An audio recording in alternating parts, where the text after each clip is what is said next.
semuanya, perkenalkan, saya Lesya Salsabila Putri dengan NIM 2012231013, mahasiswa dari Universitas Muhammad Husni Tamrin.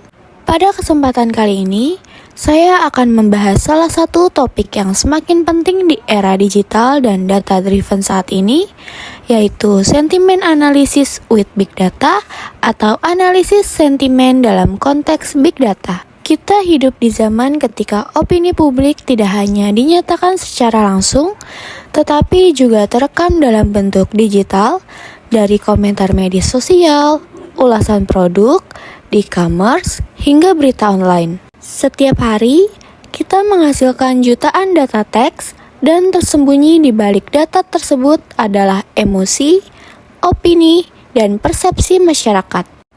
Topik ini sangat penting karena memungkinkan organisasi, pemerintah, dan pelaku bisnis untuk membaca emosi publik secara otomatis, dalam skala besar, dan dalam waktu nyata. Bayangkan, jika Anda bisa tahu bagaimana respon masyarakat terhadap kebijakan publik, atau bagaimana konsumen merasa terhadap produk yang baru saja diluncurkan hanya dalam hitungan menit.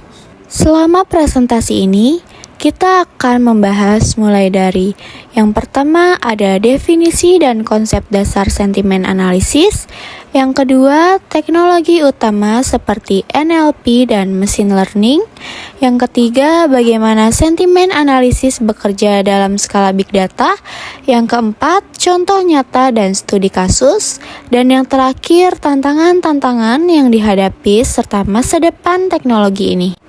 Yuk, mari kita mulai.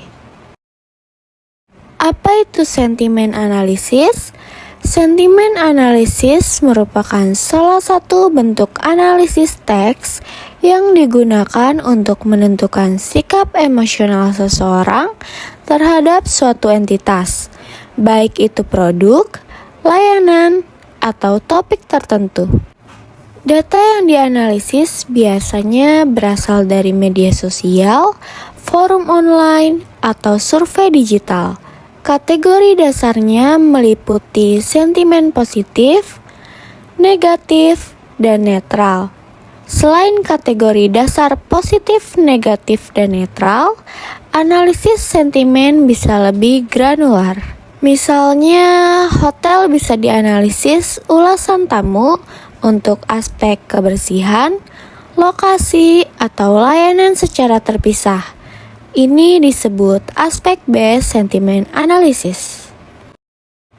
Nah, ini adalah penjabaran lebih lengkap mengenai level analisisnya serta contoh nyata. Untuk level analisis terbagi menjadi 3. Yang pertama ada dokumen level, yaitu klasifikasi keseluruhan dokumen. Contohnya satu ulasan produk. Yang kedua ada sentence level, yaitu analisis per kalimat. Dan yang terakhir ada aspek base, yaitu fokus pada fitur spesifik. Contohnya, baterai laptop cepat habis, tapi layarnya bagus. Nah, baterai dalam hal ini adalah negatif, layar positif. Di sini saya berikan 3 contoh nyata. Yang pertama dengan kalimat, "Saya sangat puas dengan layanan ini." Ini merupakan kalimat positif. Yang kedua, "lambat dan mengecewakan." Ini adalah kalimat negatif. Dan yang ketiga, "barangnya sudah sampai." Ini adalah kalimat netral. Mengapa ini penting? Di era digital, opini masyarakat tersebar di berbagai platform. Mustahil membaca semua komentar secara manual kan? Analisis sentimen memungkinkan pemahaman massal terhadap emosi pelanggan atau opini publik secara otomatis dan real time. Dengan jutaan opini yang dibagikan setiap hari di media sosial seperti Twitter, TikTok, dan Instagram, sangat penting bagi organisasi untuk bisa menangkap opini publik ini secara cepat dan akurat. Misalnya, ketika brand merilis produk baru, mereka ingin tahu bagaimana tanggapan masyarakat tanpa harus membaca ribuan komentar satu persatu. Di sini saya mengambil dua contoh nyata. Yang pertama ada Netflix. Netflix menggunakan analisis sentimen untuk membaca ulasan film. Dan yang kedua, pemerintah menggunakan teknik ini untuk menangkap respon masyarakat terhadap kebijakan baru. Sentimen analisis dalam Big Data. Pertama ada volume. Contohnya 500 GB data tweet per hari. Butuh distribute computing atau Hadoop atau Spark. Yang kedua, velocity. Contohnya, analisis real-time trending topic di Twitter menggunakan streaming processing atau Apache Kafka. Dan yang terakhir, variety. Contohnya, gabungan teks, emoji, dan gambar atau OCR untuk ekstrak teks dari meme. Dengan big data yang dikenal dengan 3 V tersebut, volume, velocity, dan variety, analisis sentimen berperan penting dalam menangani variety, khususnya teks tidak terstruktur. Untuk mengekstrak makna dari teks, kita menggunakan Natural Language Processing atau NLP, yang memungkinkan komputer memahami dan mengklasifikasikan bahasa manusia. Bayangkan jika Anda ingin memantau sentimen tentang pemilu secara real-time. Dengan velocity big data, kita perlu tools seperti Apache Spark Streaming untuk memproses 10.000 tweet per detik, sambil membersihkan data tidak relevan, misalnya spam. Selanjutnya terdapat 2 peran penting big data. Yang pertama, memungkinkan pemrosesan data dalam skala besar. Yang kedua, analisis sentimen harus dapat bekerja pada data dengan kecepatan tinggi dan tipe yang bervariasi. Peran NLP. NLP adalah teknologi utama untuk membaca dan memahami teks. NLP mencakup berbagai teknik seperti tokenizing atau memecah teks jadi kata-kata, stop word removal atau menghapus kata umum seperti dan atau yang, dan stemming atau mengubah kata ke bentuk dasarnya. Output dari proses ini digunakan sebagai input untuk model machine learning agar bisa mengklasifikasikan teks berdasarkan sentimen. Tanpa processing, model bisa salah baca kata gak atau banget. Di sini kita ubah ke bahasa formal dulu. Emoji marah seperti pada contoh tersebut juga dikonversi ke kata marah agar mesin paham. Selanjutnya proses analisis sentimen. Terdiri dari data collection, processing, feature extraction, model training, klasifikasi, evaluasi, dan visualisasi. Proses sentimen analisis terdiri dari beberapa tahapan, dimulai dari pengumpulan data, biasanya dari API seperti Twitter. Kemudian data dibersihkan dan diproses. Selanjutnya, fitur teks diekstrak menjadi angka yang bisa dibaca mesin. Model kemudian dilatih dan digunakan untuk klasifikasi. Lalu hasilnya dievaluasi dan divisualisasikan. Selanjutnya, tools dan library populer. Python adalah bahasa pemrograman paling umum digunakan untuk analisis sentimen karena pustakanya sangat lengkap. Feather sangat cocok untuk teks pendek seperti tweet. TextBlob memberikan pendekatan yang simpel, dan untuk visualisasi hasil, kita bisa gunakan Seaborn atau Word Cloud. Studi kasus. Dalam studi kasus ini, saya mengumpulkan 1000 tweet dengan kata kunci COVID. Tweet-tweet ini dibersihkan dari simbol, URL, dan tanda baca. Setelah itu dianalisis menggunakan feather. Hasilnya menunjukkan mayoritas tweet bersentimen positif. terutama mendukung program vaksinasi. Dari 10.000 tweet, kita temukan 6.000 tweet positif. Tapi saat dicek per minggu, sentimen negatif naik 15% setelah berita efek samping vaksin. Ini bisa menjadi early warning untuk pemerintah. Berikut adalah contoh kode Python. Bisa kita lihat contoh tersebut dengan hanya 5 baris kode, kita bisa analisis sentimen. Cocok untuk analisis cepat skala kecil hingga ribuan teks. Contoh ini menunjukkan cara menganalisis satu kalimat menggunakan feather. Kalimat "saya senang" menghasilkan skor positif tinggi. Ini menunjukkan bagaimana mudahnya menerapkan sentimen analisis bahkan hanya dengan beberapa baris kode. Visualisasi hasil. Yang pertama, pie chart, menunjukkan proporsi sentimen. Yang kedua, bar chart, jumlah tweet positif per hari. Dan yang ketiga, word cloud, menampilkan kata dominan seperti vaksin, gratis, terima kasih. Setelah mendapatkan hasil klasifikasi, kita bisa tampilkan dalam bentuk visualisasi. Pie chart membantu kita melihat proporsi sentimen secara langsung. Word cloud menunjukkan kata-kata paling sering muncul. Kita juga bisa lacak tren sentimen berdasarkan waktu. Meskipun bermanfaat, analisis sentimen punya banyak tantangan. Sarkasme misalnya, seperti "keren banget ya si S-nya, gak ngebales sama sekali." Secara literal, terlihat positif, padahal negatif.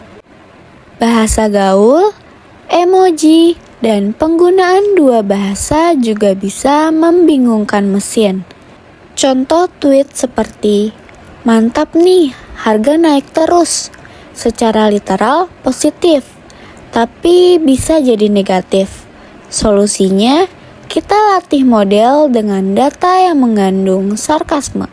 Atau tambahkan aturan, jika ada kata naik ditambah harga, klasifikasi sebagai negatif. Evaluasi model. Yang pertama, akurasi, yaitu seberapa banyak klasifikasi yang benar. Yang kedua, precision, yaitu seberapa tepat prediksi positif. Yang ketiga, recall, yaitu seberapa banyak prediksi yang berhasil ditangkap. Dan yang terakhir, confusion matrix, yaitu tabel 2x2 untuk melihat benar atau salah prediksi. Jika kita menggunakan machine learning, sangat penting untuk mengevaluasi performa model. Ukuran seperti akurasi saja tidak cukup. Kita perlu melihat precision dan recall, terutama jika data tidak seimbang. Confusion matrix juga membantu mengetahui klasifikasi yang sering salah. Aplikasi dunia nyata. Contoh yang pertama, e-commerce. Tokopedia gunakan analisis sentimen untuk menilai penjual dan produk. Yang kedua, pemerintahan. Kemenkes bisa melacak opini publik terhadap kebijakan kesehatan. Dan yang ketiga ada perbankan. Bank Indonesia bisa menganalisis persepsi publik terhadap inflasi atau suku bunga. Di dunia nyata, analisis sentimen sudah banyak digunakan. E-commerce menggunakannya untuk melihat ulasan produk. Politikus memantaunya untuk memahami opini publik. Bahkan, pemerintah dapat menggunakannya untuk mendeteksi hoaks atau ujaran kebencian di internet. Masa depan dapat dilihat dalam tabel tersebut. Masa depan analisis sentimen akan didominasi oleh model deep learning seperti BERT. Kemampuannya memahami konteks sangat tinggi, bahkan bisa mendeteksi sarkasme. Model juga akan bisa mengatasi bahasa campuran dan digunakan dalam chatbot atau voice assistant. BERT bisa bedakan seperti layanan ini keren, itu kalimat positif, dan layanan ini keren banget ya, itu kalimat sarkasme. Tapi butuh fine tuning dengan data Indonesia agar akurat. Wah, nggak terasa kita sudah sampai di akhir materi, yaitu kesimpulan. Jadi, dari semua materi yang sudah kita bahas, kesimpulannya adalah sentimen analisis merupakan alat krusial untuk membaca emosi publik dan kunci memahami opini publik secara otomatis. Kombinasi antara big data dan NLP membuat mesin membaca perasaan dalam skala besar. Tantangan seperti sarkasme, bahasa gaul, multibahasa masih selalu ada sampai saat ini. Untuk masa depan, lebih akurat, real time, dan kontekstual.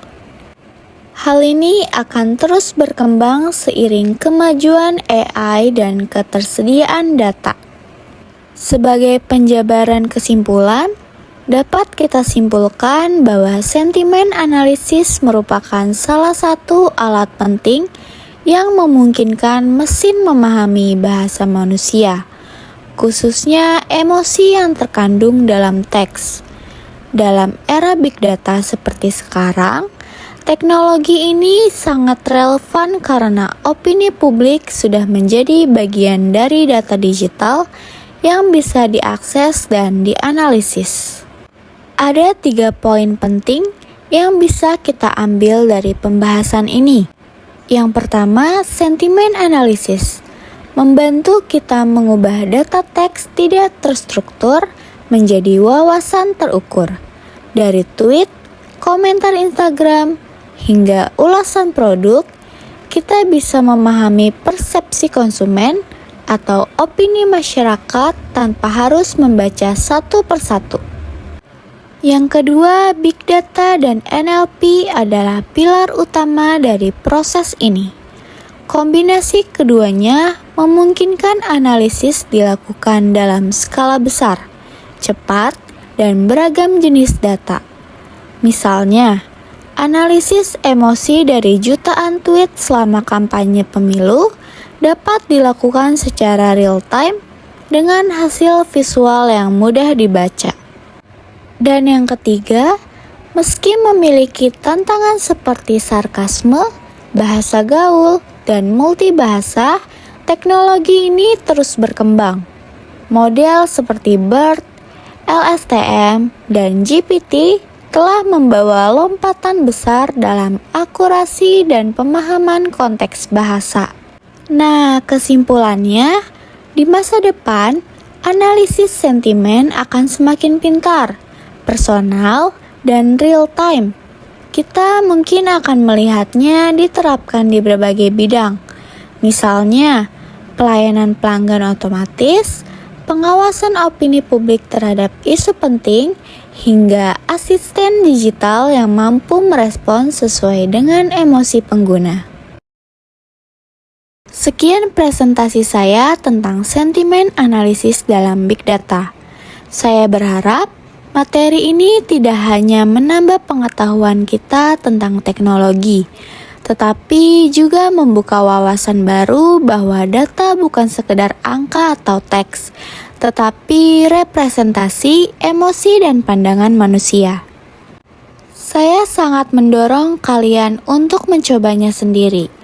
Jangan ragu untuk eksplorasi tools lain, seperti Hugging Face Transformers untuk BERT, atau menggunakan Google Colab untuk menjalankan kode tanpa harus install apapun di laptop. Terima kasih sudah menyimak hingga akhir. Semoga bermanfaat dan bisa menambah titik awal untuk eksplorasi lebih lanjut di bidang data science dan NLP. Sampai jumpa di kesempatan berikutnya dan tetap semangat belajar teknologi.